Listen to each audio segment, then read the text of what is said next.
não basta ser honesto. E quando eu pergunto para o empresário, muitas vezes, e aí, como é que é a sua imagem no mercado? Ele se ofende, diz assim, não, que história é essa, Federal? Eu sou uma pessoa muito íntegra, muito honesta. Aí eu falo para ele, legal, eu não estou perguntando só sobre isso, porque isso não é suficiente para você construir uma reputação no mercado. Esse é um princípio básico, certo? Sua imagem também vai ser atingida do ponto de vista de consumidor, entende? Então não basta ser honesto. Se você tem uma pequena e média empresa, aqui nesse podcast você vai conhecer um método para tornar a sua empresa mais lucrativa e ter dinheiro em caixa para viver com tranquilidade. Você vai aprender sobre controle financeiro, vendas, marketing, gestão, planejamento, formação de equipes e tudo aquilo que você precisa para ter lucros e dinheiro em caixa. Seja muito bem-vindo ao podcast Empresa Lucrativa. Aqui nós discutimos as estratégias na sua jornada para você tornar a sua empresa mais lucrativa e ter dinheiro em caixa para viver com tranquilidade. Meu nome é Matheus Monteiro, estou aqui mais uma vez com o Federaldo Silva e hoje nós vamos falar sobre o porquê que você deve proteger a imagem da sua empresa para que ela se torne mais lucrativa. Mas antes de a gente começar nosso papo de hoje, eu quero te convidar a se inscrever no nosso canal, curtir esse podcast aqui e compartilhar com seus amigos empresários. E, Federaldo, hoje a gente vai falar sobre como tornar a empresa mais lucrativa, cuidando da imagem da empresa, né? Existe uma relação mesmo entre a imagem e a lucratividade da empresa? Sem dúvida, Matheus, existe uma relação direta, né, entre a sua reputação, né, eu digo a nossa reputação como empresário, a reputação da empresa também, né, e a lucratividade do negócio, porque, né, quando você tem uma imagem no mercado que não é muito confiável, por uma série de razões, ou porque você cometeu algum erro, e até por coisas piores, né, como desonestidade mesmo, isso que a gente vai falar ao longo do podcast de hoje, isso vai fazer com que você perca clientes e você deixe também de atrair clientes. Quer dizer, né? Por que eu compraria de uma empresa onde o dono lá tem uma imagem que é duvidosa, né? E, de novo, não estou me referindo só à parte de ser honesto ou não, mas duvidosa no sentido de se vai me entregar os produtos no prazo, sabe? Se vai cumprir com aquilo tudo que ele está falando. Por que eu vou comprar dessa empresa? É melhor comprar de outra, né?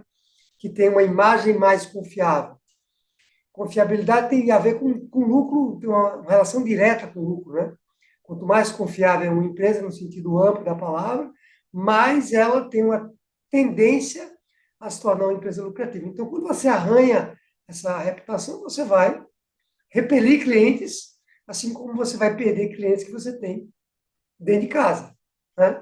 Então, de fato, existe uma relação direta mesmo ali entre lucratividade e a imagem da empresa como um todo, né? Eu lembro até de quando eu tinha uma empresa de tecnologia, né? E eu atendia grandes bancos e empresas grandes também. E falando especificamente do momento que eu estava atendendo ali grandes bancos, e como você sabe, banco, né?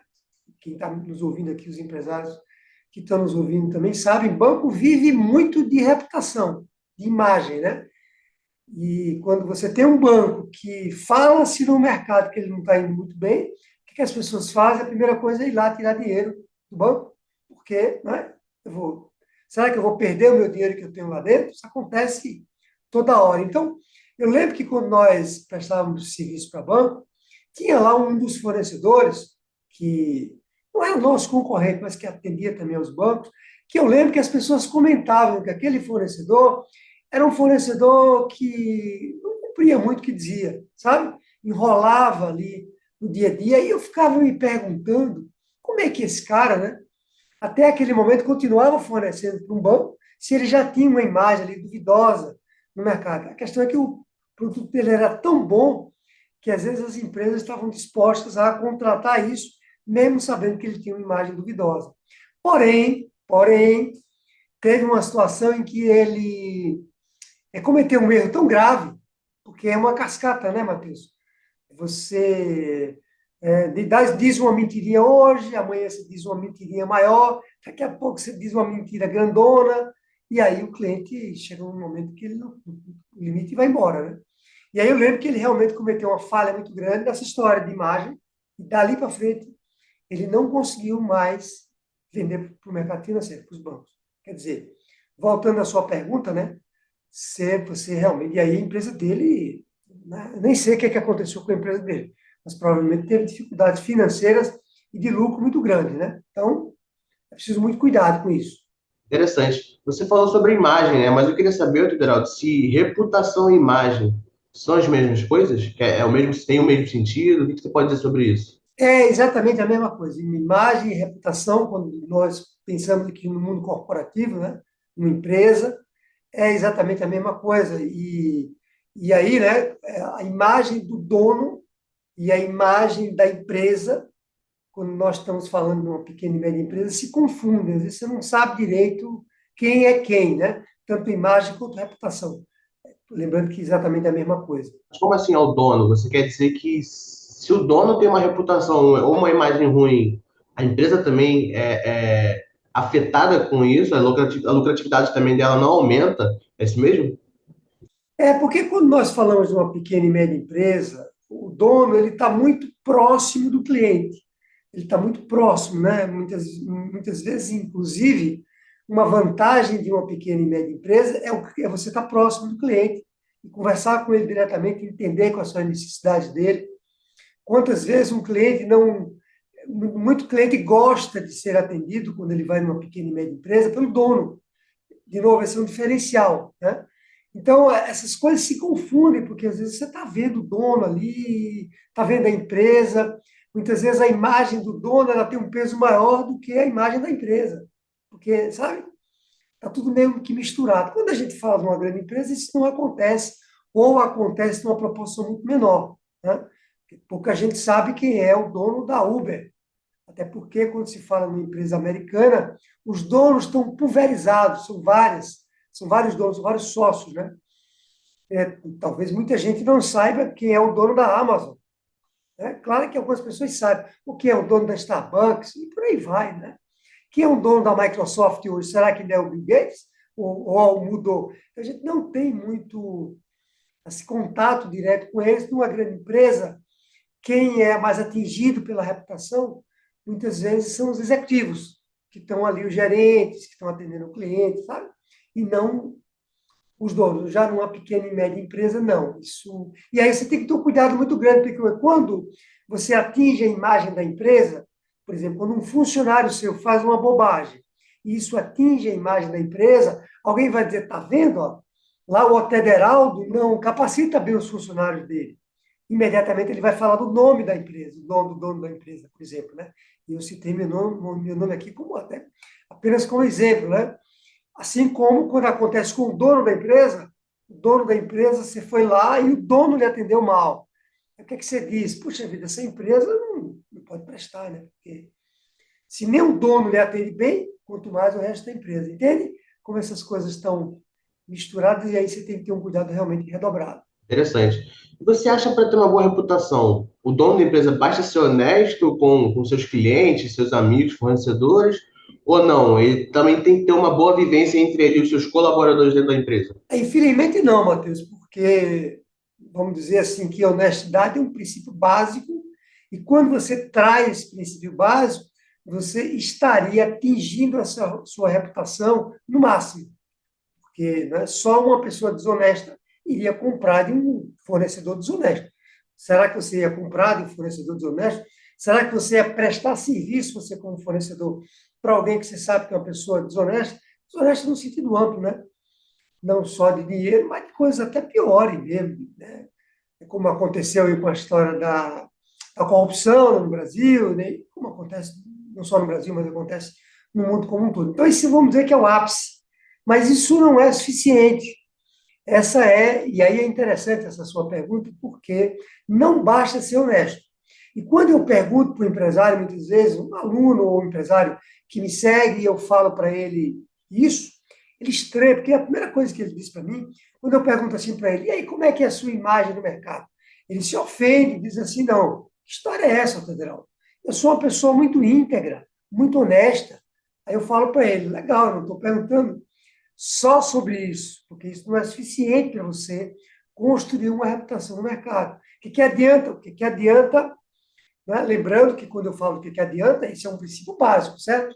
Mas o que adianta você ser super honesto e atrasar todas as entregas? O que adianta você ser super honesto e você entregar produtos com defeito? Não adianta. sua imagem também vai ser atingida, do ponto de vista do consumidor, entende? Então, não basta ser honesto. Interessante, Federaldo, muito bom. Agora eu quero saber, né, em quais situações a reputação da empresa ela corre risco de ser afetada, né, arranhada, atingida assim. Quais situações causam uma má reputação para a empresa? Legal, legal. E aí eu já peço para o empresário que está nos ouvindo aqui, né, ir lá pegar o caderno dele, se não pegou ainda, e anotar esses pontos que eu vou falar. Na verdade, devia ter anotado tudo até agora. Então, o que que afeta a sua reputação como empresário? Bom, vamos lá. Primeiro, né, o caráter, a honestidade. Estávamos falando sobre isso também. Mas aí vem uma série de outras questões em seguida, que são, se você, por exemplo, tem trabalho escravo, né?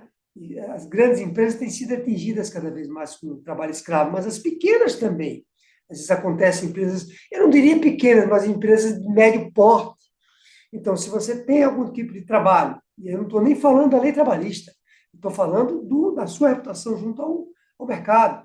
Se você está envolvido em trabalho escravo, se você está envolvido em corrupção, se você tem algum produto ou serviço que danifica o meio ambiente, aí eu fabrico, como a gente tem até alunos assim, né? Claro que não tem nada afetado a reputação deles, mas alunos que fabricam material de limpeza. Então, é o tipo de produto que pode poluir o meio ambiente.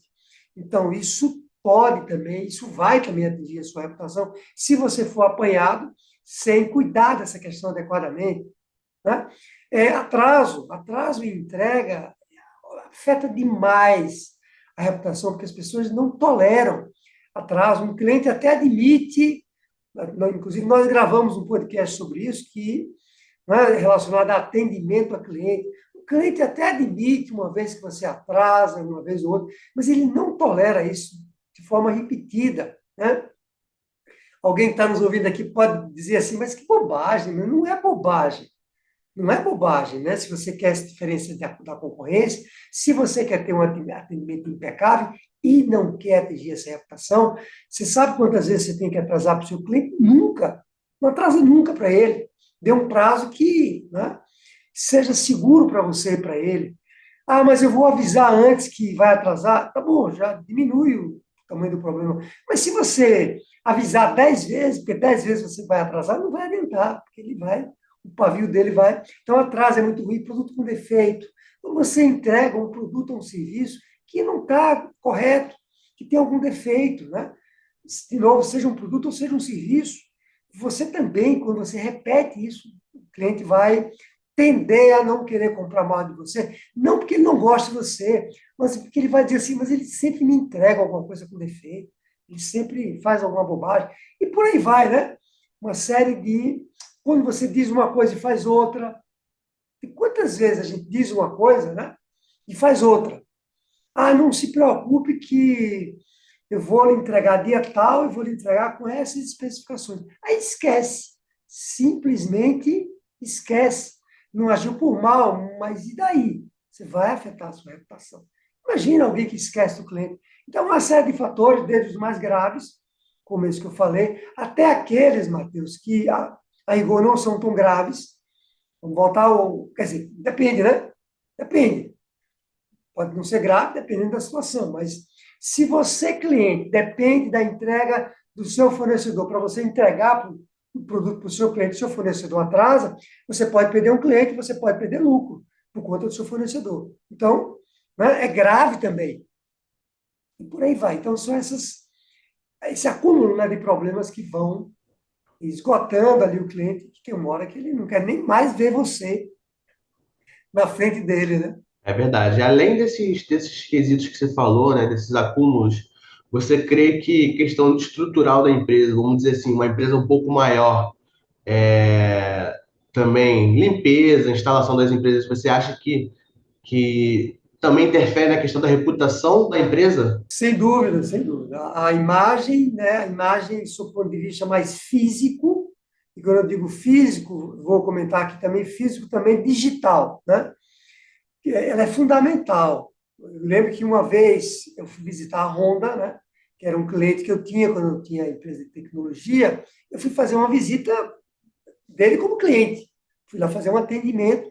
E eu lembro muito bem, até estava com minha mulher, ela foi também, porque depois ele fica no interior aqui de São Paulo, e depois nós íamos passar o final de semana em alguma cidade aqui do interior, nós passamos na Honda de carro antes disso.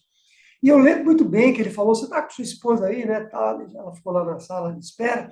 E quando acabou a visita do cliente, você sabe o que é que ele fez? Ele nos guiou numa visita, né? Pela fábrica da Honda. A gente entrava no carro deles e eles andavam a fábrica toda, mostravam como é que montavam, tudo limpo, tudo brilhando, tudo maravilhoso, né? E eu não estou fazendo propaganda aqui da Honda, mas é isso. Eu saí de lá muito impressionado com a imagem de uma fábrica de automóveis, e no caso eu fiquei impressionado com a fábrica de automóveis da Honda, né? Então, quando você também, né, recebe seu cliente da sua empresa, e quantas empresas vivem no mundo físico, né, Matheus? Uma livraria, um restaurante, uma lanchonete, uma loja de roupa e várias outras.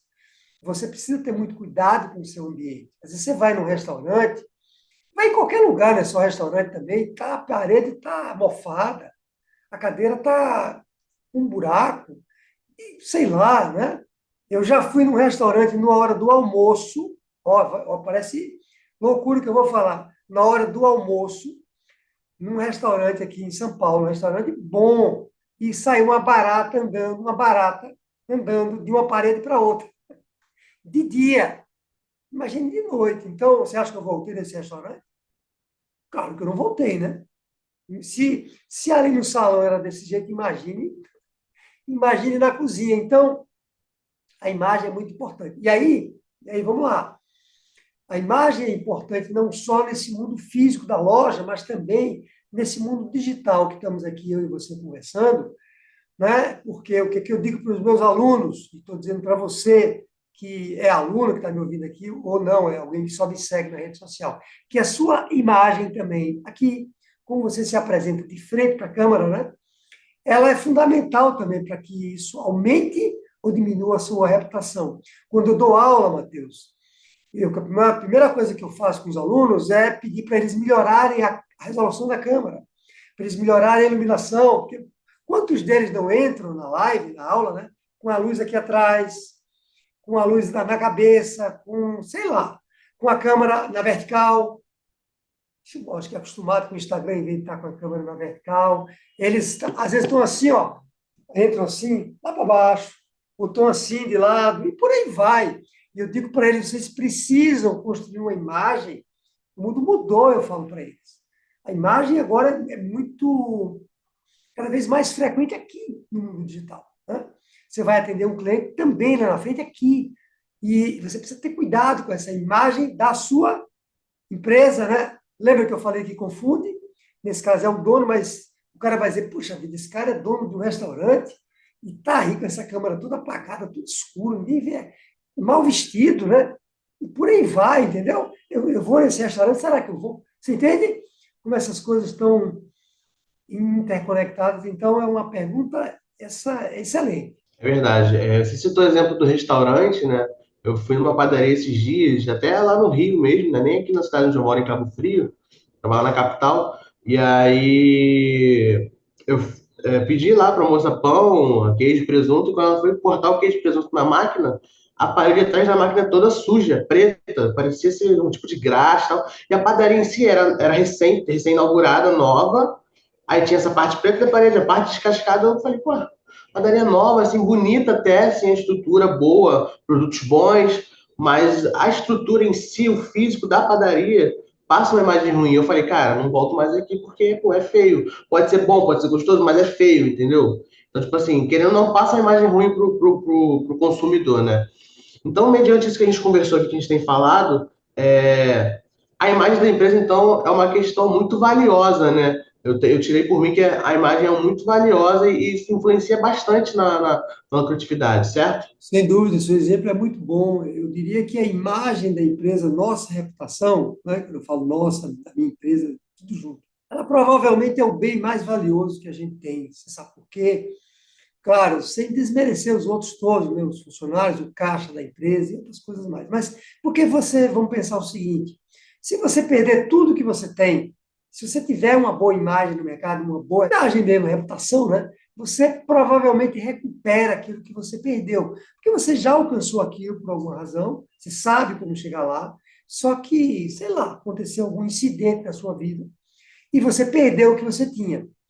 E você consegue recuperar isso se você tiver uma boa imagem. Agora, se você perde a sua imagem, mas perde de maneira mais radical, né? Estamos falando de uma pequena e média empresa, porque a gente viu que as grandes empresas pagaram lá, que foram envolvidas em corrupção, né? Pagaram lá alguns milhões de reais e estão voltando para o mercado, né? Porque, né, houve um acordo ali entre as partes e tal, nos acordos de leniência, em delação premiada e tudo aí vai. Isso, numa pequena e média empresa, é menos viável. Então, se você perde a sua reputação, aí já era. Muito difícil você se erguer, entendeu? Então, é um bem que eu até fiz algumas comparações, assim como o caixa da empresa, nós sempre trazemos, né, essa mensagem do caixa. A reputação precisa ser muito bem protegida, muito bem preservada, né, para que você consiga ter uma empresa lucrativa. Muito bom, Tuderaldo. E mediante esse exemplo que a gente deu, né, sobre a questão que você deu da barata que saiu, você não vai voltar lá, eu da padaria, parede suja, não vou voltar lá. Então, a questão estrutural da empresa, né, a imagem da empresa atinge somente os clientes. Atinge fortemente os clientes, porque os clientes representam a entrada de dinheiro no caixa da nossa empresa, eles representam ali a primeira fonte para tornar a empresa lucrativa, né? Porque é o dinheiro que chega de fora. Mas não atinge só os clientes, também atinge os fornecedores. Se você começa a contratar de um determinado fornecedor e você atrasa, e fica enrolando o fornecedor, né? Porque além de atrasar, você fica dizendo, eu pago amanhã, pago depois de amanhã. Você já viu que não tem caixa para pagar, por exemplo. O fornecedor vai ter uma hora que vai, né, que você vai arranhar a sua imagem não só em relação ao cliente, mas em relação ao fornecedor. E quando você atinge a sua imagem como fornecedor, o que é que acontece? Nós também já gravamos um podcast sobre isso, né? Gestão de parceiros, parcerias, né? Você vai perder um bom fornecedor, e quando você perde um fornecedor, você perde também a matéria-prima que lhe permite produzir os serviços, os produtos que você vende para o mercado e que você ganha dinheiro e que gera lucro.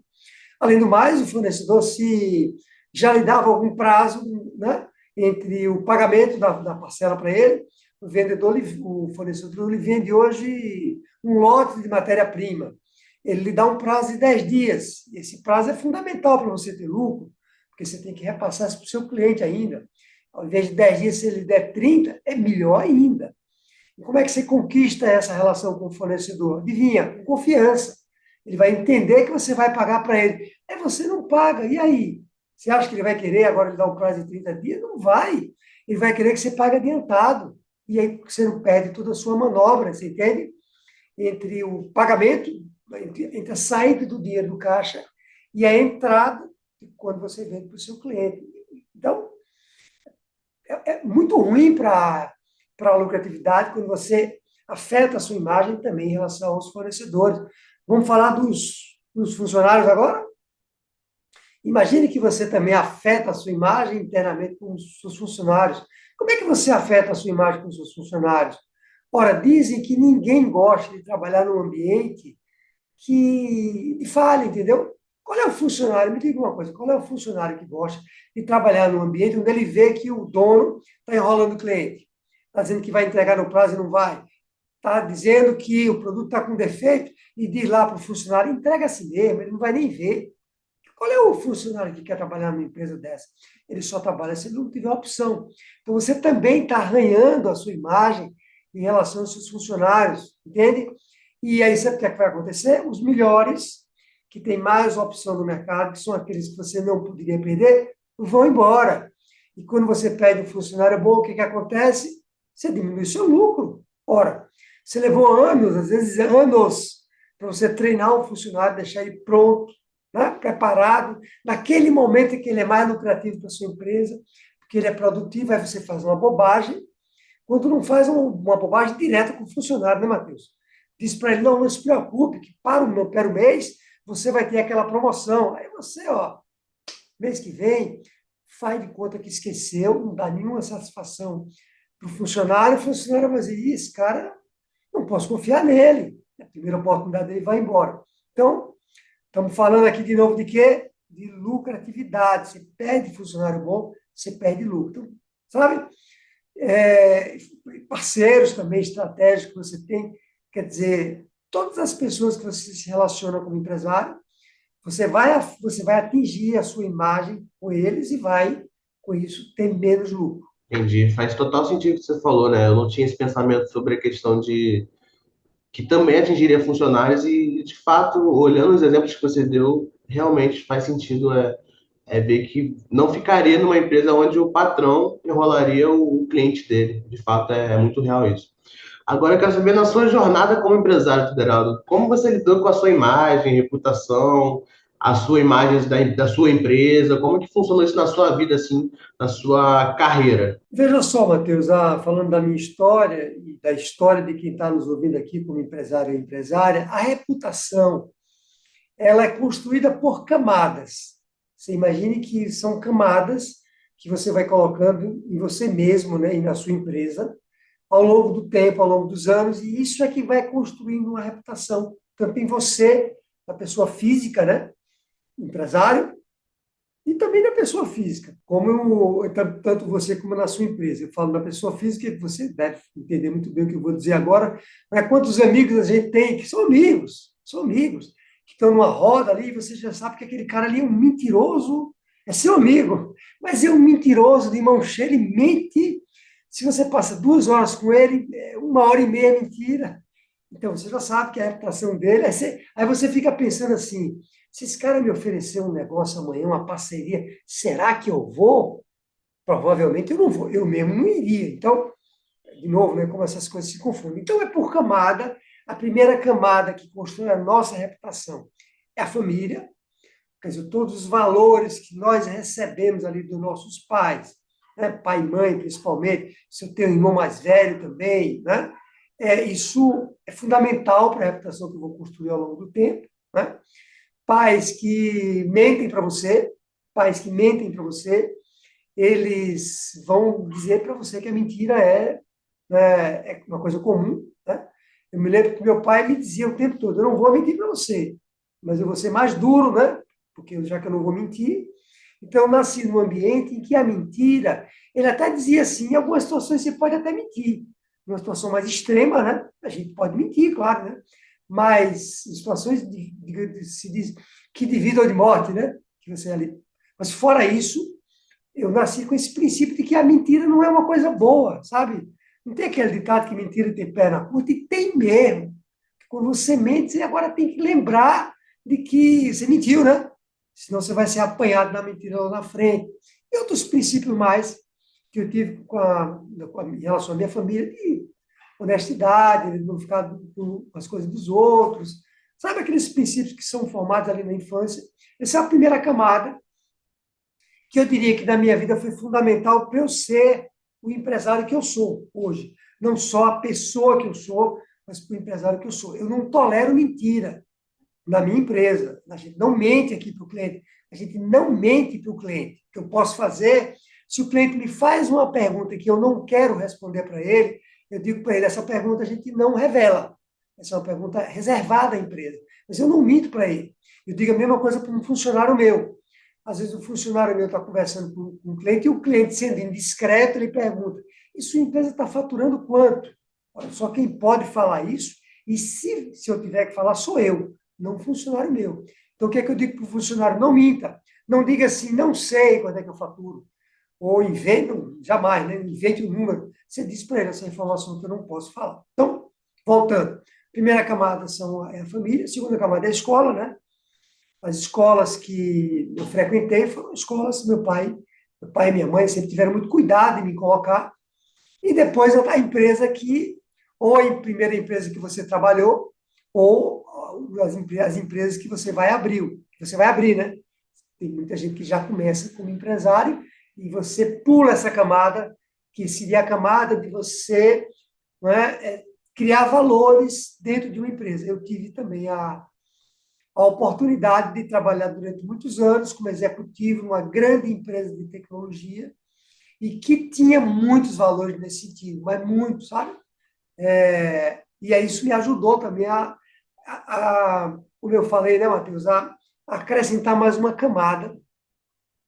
Com essas camadas todas, nós construímos o que se chama um muro. Imagine você na sua empresa tendo um muro que separa você do mundo exterior, e naquele muro você está protegido por alguns princípios, e esses são esses princípios, como esse que eu acabei de falar e vários outros, que fazem com que você proteja a sua reputação quando você vai para o mundo externo, entendeu? Quer dizer, quando vem alguém de fora, um fornecedor, um cliente, um funcionário que entra nesse muro, você tem ali uma proteção, e essa proteção é que ele faz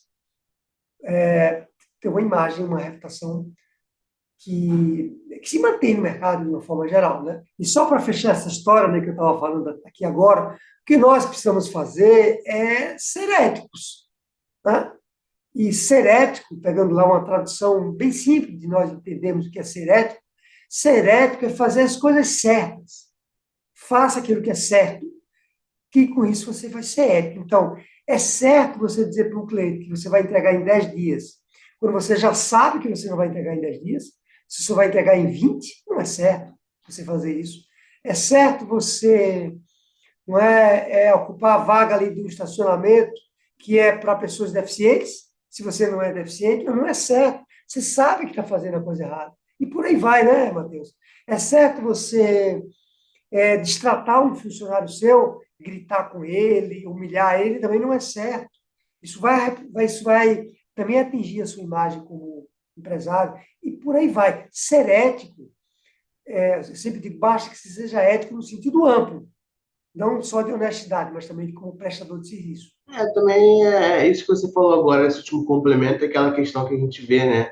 Vamos dizer assim, a lei da atração. Pô, você vai ser educado com o seu cliente, vai falar a verdade para o seu cliente, e com certeza ele vai confiar mais em você. Vamos supor que você mente sobre alguma informação da sua empresa, você mente falando que vai entregar tal trabalho no tal dia e não entrega. Aí pô, você perde a confiança. Isso, que, queira ou não, que você falou, é ser ético. Isso gera confiança para o seu cliente, né? E mediante isso tudo que você falou, é muito interessante saber um pouco mais da sua história, da sua caminhada, da sua carreira, né? E outro, Deraldo, né, antes da gente continuar aqui no nosso podcast, eu queria novamente convidar você que está nos assistindo aqui, se você está curtindo, comenta o que você está achando do podcast, curte o nosso podcast aqui e compartilha também para os seus amigos. Ó, e se inscreve no nosso canal também, que tem muito podcast bom vindo por aí. Tuberal, a gente já comentou bastante sobre, né, o porquê que a imagem é tão importante para tornar uma empresa lucrativa, né? E você pode trazer um resumo para a gente mais sobre isso, trazer mais alguns tópicos, mais alguns exemplos, para que isso de fato entre na cabeça do nosso ouvinte empresário aqui e ajude, né, a ele a mudar um pouco a imagem dele, a reputação dele e trazer mais lucratividade para a empresa. Sem dúvida, Matheus. A gente poderia falar de dois grandes fatores, né, que fazem com que a imagem ela aumente a lucratividade da empresa e aumente também o dinheiro em caixa. O primeiro deles, você até já falou assim por cima, um pouco antes, quando você falou da lei da atração. Quer dizer, quando eu tenho uma imagem, boa imagem no mercado, eu vou atrair para a minha empresa clientes que provavelmente são os clientes que eu quero atrair. Eu vou repelir aqueles que, né, não seriam meus clientes. Né? Eu vou atrair os clientes que vão me ver como uma empresa confiável, no sentido amplo, né? Não só me ver como uma pessoa correta, mas me ver também como confiável, como prestador de serviço, que vou entregar no prazo, que não vou entregar produto com defeito. E isso vai fazer com que os clientes comprem cada vez mais de mim, vai fazer com que os clientes falem bem mais de mim, falem cada vez melhor de mim, né, da minha empresa, e isso vai atrair mais clientes. Vai até, Matheus, eu diria, né, conhecendo aí a concorrência, como nós conhecemos hoje, de uma maneira ampla, não só a minha concorrência, mas a concorrência de todo mundo. Isso será, inclusive, um diferencial competitivo, né? Quando eu, para não arranhar a minha reputação, eu prestar um serviço nesse nível, isso vai ser um motivo dos clientes começarem a comprar de mim. Tem uma aluna minha, né, aqui do Método, ela tem uma empresa de salgados. E aí ela diz assim para mim, eu perguntei para ela, qual é o seu grande diferencial? Chama-se Miriam, o nome dela. Se ela ouvir aqui esse nosso podcast, ela vai gostar. E aí eu perguntei qual era o grande diferencial dela, e um dos que ela me falou, um dos maiores, ela disse assim, ela fornece salgados para bufês, né? Que depois vendem lá para os clientes. E ela me disse assim, eu nunca atrasei uma entrega na minha vida. Ela tem uma empresa, Matheus, há 15 anos, 20 anos. Eu nunca atrasei. Então, imagine o tamanho, a força que tem um posicionamento quando você diz para o mercado que você não atrasa entrega nenhuma. E se você atrasa uma entrega para um buffet, imagine, né? Os convidados estão chegando e não chega o salgado que vai ser entregue para os convidados. É uma catástrofe, né? Então, isso é isso que atrai o cliente, essa confiabilidade, essa reputação, né? Falando aqui do prazo mais uma vez, que vai fazer com que o ciclo de entrada e saída de clientes, saída não, né? O ciclo de entrada de clientes sempre aumente e os clientes que estão comigo permaneçam. Então, esse é o primeiro fator. O outro fator, que é o que eu diria, é um fator direto. É uma causa mais direta ali, né? Como você comentou, uma lei da atração mesmo ali. E tem uma causa indireta, você sabe qual é? Para eu fazer tudo isso que eu acabei de dizer para você, para eu ter esse grau de confiabilidade de imagem no mercado, eu preciso, né, me preparar. Eu preciso, não é só de boca, não adianta eu querer fazer tudo isso que eu estou dizendo aqui, que é muito bonito, mas eu preciso me preparar para que isso aconteça de fato. Então, eu preciso ter funcionários bem treinados, eu preciso ter processos muito bem definidos, eu preciso construir produtos que não tenham defeito, eu preciso prestar um serviço que de ponta a ponta não tenha defeito, não é? Eu preciso administrar a minha empresa de forma tal que eu consiga cumprir os meus prazos, a entrega do serviço, concorda? Não adianta só eu querer fazer e, na prática, isso não ser viável. E o que acontece quando eu melhoro essa máquina para que eu proteja a minha imagem? Vamos imaginar que eu estou melhorando essa máquina toda. Vamos imaginar, tá? Apenas para que eu não fale com minha imagem no mercado. Então, quando eu digo que não vou mais atrasar o prazo, eu preciso melhorar muito o meu processo de entrega. Concorda? Para não atrasar o prazo. E quando eu faço isso, o que acontece? Eu aumento a eficiência operacional da empresa. Ela fica mais produtiva. Eu faço mais com menos. O que acontece quando eu faço mais com menos? O lucro aumenta, porque eu gasto menos e faturo mais. E isso diretamente, agora, desculpe, de uma maneira indireta, né? Tem uma relação com a lucratividade e o caixa da empresa. Percebe? Não sei se ficou clara aí a minha explicação. Muito claro, acredito que também tenha ficado claro para os nossos ouvintes empresários, né? Você é bem claro, bem direto nas respostas, né? Na explicação, então acredito que ficou claro sim. E teria um outro benefício, Aderaldo, de ter uma boa imagem para aumentar os lucros, né? Alguma coisa que influencie dentro internamente da empresa, até algum benefício ou não? Apenas externo, fornecedores, clientes, ou não? Dentro da empresa ali também pode ser que tenha algum benefício. Tem sim, tem sim. Eu acredito até que já comentei um pouco sobre isso. Você cria, sabe, Matheus, um clima interno. Você cria dois climas internos interessantes. Olha, dois climas internos interessantes. O primeiro clima é o clima de satisfação, né? Porque as pessoas gostam de trabalhar num ambiente onde, não é? Num ambiente ético. As pessoas gostam. E quem não gosta vai trabalhar em outro lugar, né? Não é um lugar para ele. Então, cria aquele clima, vamos dizer assim, podemos usar essa palavra saudável de trabalho, né? Depois, se você encontrar uma palavra melhor, você até complementa. Tem uma palavra no mercado que é muito utilizada hoje em dia, mas um clima saudável de trabalho. E você cria outro clima interessante também, você sabe qual é? Que é um clima de resultado, que é aquele clima de dizer assim, ó, pessoal, aqui a gente não atrasa a entrega, tá? Então, vamos correr para não atrasar as entregas. Então, aquele clima de dizer assim, ó, acabar o mês, se faz uma reunião com os funcionários e diz assim, quantas entregas a gente teve esse mês? Ah, nós tivemos 200 entregas. Quantas nós atrasamos? Mateus, eu vou pegar mais leve aqui, vamos dizer que a gente atrasou uma. Ora, 1 em 200, né? É muito baixo, né? Estamos falando de 0,1, é isso? 0,2 nesse caso, 0,1, não, 0,5, eu acho, né? 0,5. Né? É baixíssimo. Posso ter errado aqui no cálculo, mas depois você calcula aí melhor. Ou seja, eu não quero ter atraso nenhum, mas cria um clima de, como é que eu chamo, de vitória, de resultado. Isso, para o lucro, imagina.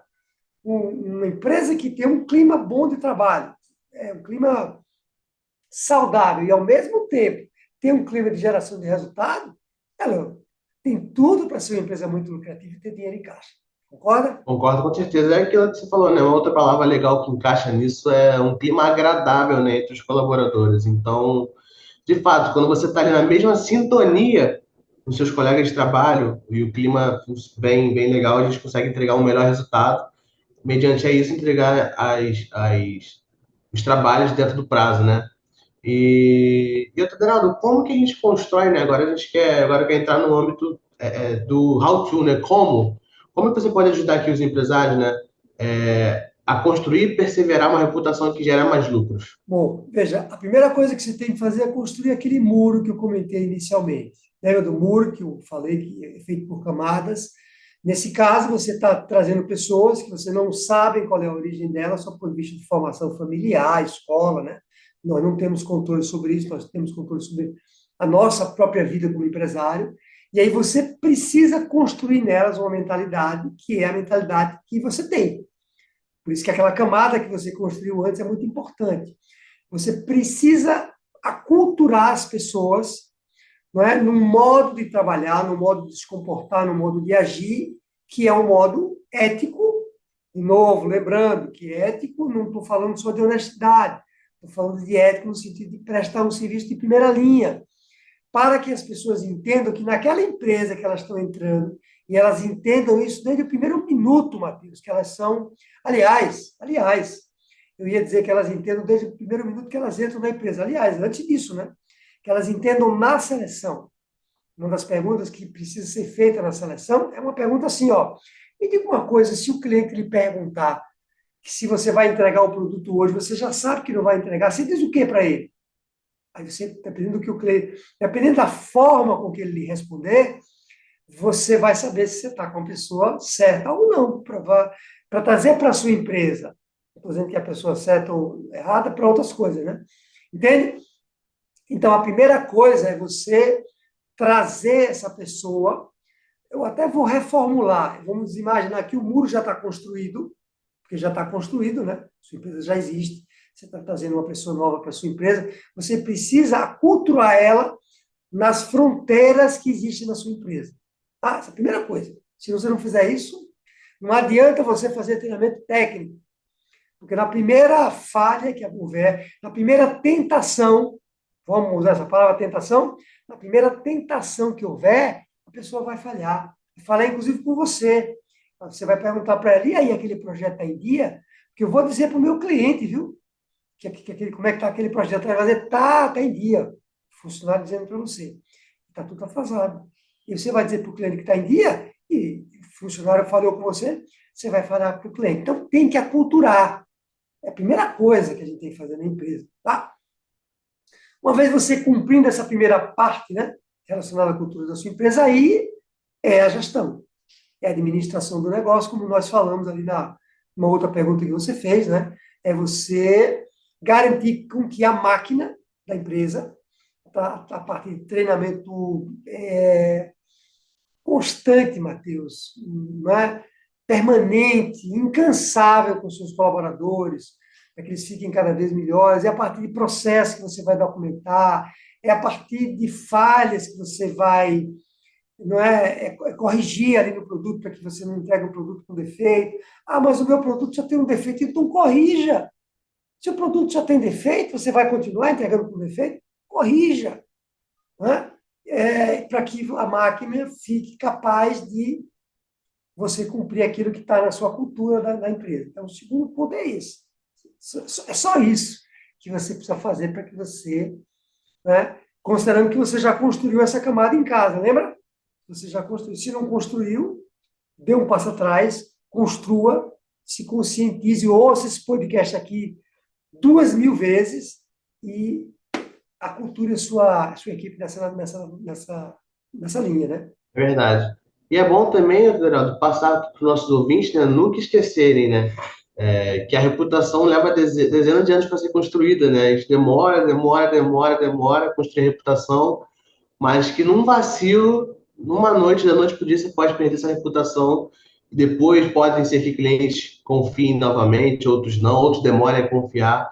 Então é muito importante a gente preservar essa imagem da empresa, não só da empresa, mas também a sua, né? Como dono de uma empresa, né? Um microempresário que fica muito mais conectado, atrelado ao nome da empresa, né? Eu concordo plenamente com o que você falou. Uma reputação leva, muitas vezes, dezenas de anos para você construir, você acaba com ela assim, ó, no estalar de dedos.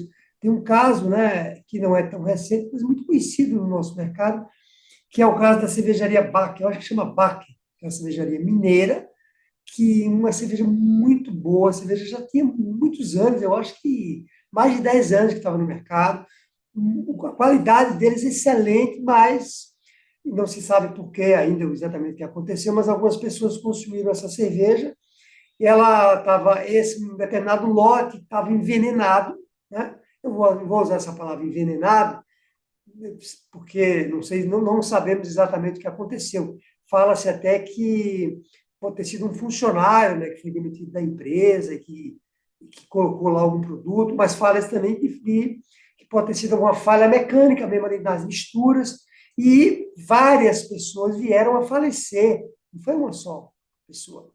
A cerveja artesanal que tomava essa bebida e tinha uma série de efeitos colaterais que morreram. Outros ficaram com problemas até hoje. O que aconteceu com essa cervejaria? Ela quebrou, ela fechou as portas, né? Saiu de uma situação onde ela vendia muito, ela estava se expandindo, já estava até, que é uma cervejaria que começou em Belo Horizonte, já estava se expandindo aqui para outros locais. Eu mesmo consumi essa cerveja, eu gosto de cerveja artesanal, lembrando, né, que nós não incentivamos ninguém a tomar bebida alcoólica, mas comentando esse caso, né, e ela subiu assim, Matheus, ó, do dia para a noite. Ninguém mais. Isso acontece, às vezes, com a grande empresa, acontece. Parmalat foi envolvida ali também com um problema, né, no leite, se descobriu algumas impurezas no leite, mas como a grande empresa ela tem uma capacidade de mais musculatura, a Parmalat não quebrou por conta disso. Mas já uma empresa menor quebra.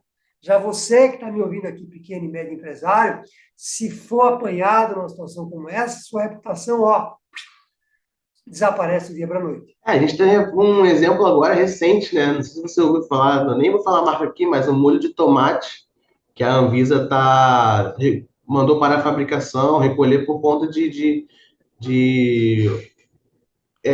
coisas que acharam dentro da própria fabricação lá do molho de tomate. A marca até famosa, não é uma das maiores, mas é uma marca famosa. E a Anvisa tirou de circulação o molho, parou a fabricação do molho de tomate.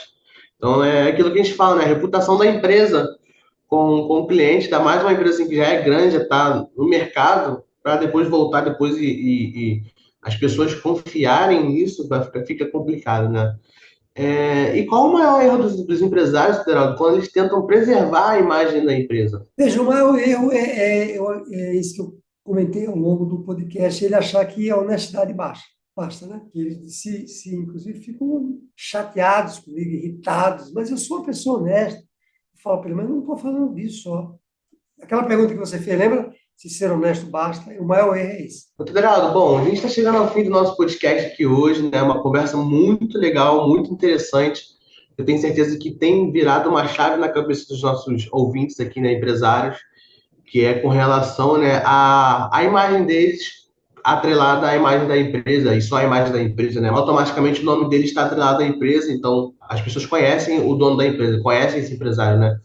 Então, mediante a isso, tudo que a gente conversou aqui, né, eu queria saber o que muda, né, na vida de um empresário quando ele constrói uma boa imagem no mercado, né? O que ele passa, o que a empresa dele se torna, o que ele se torna além da lucratividade, obviamente, que é uma consequência disso tudo, né? Olha, se eu pudesse resumir para você, além de tudo que a gente falou até agora, né, falar de um sentimento, né, é dormir tranquilo. Você botar a cabeça no travesseiro e dormir tranquilo, entende?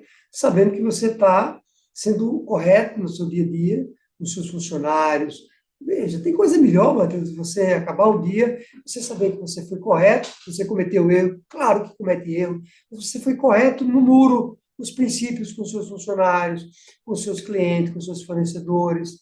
Então, isso não tem coisa melhor, eu acho que é extremamente gratificante, entendeu?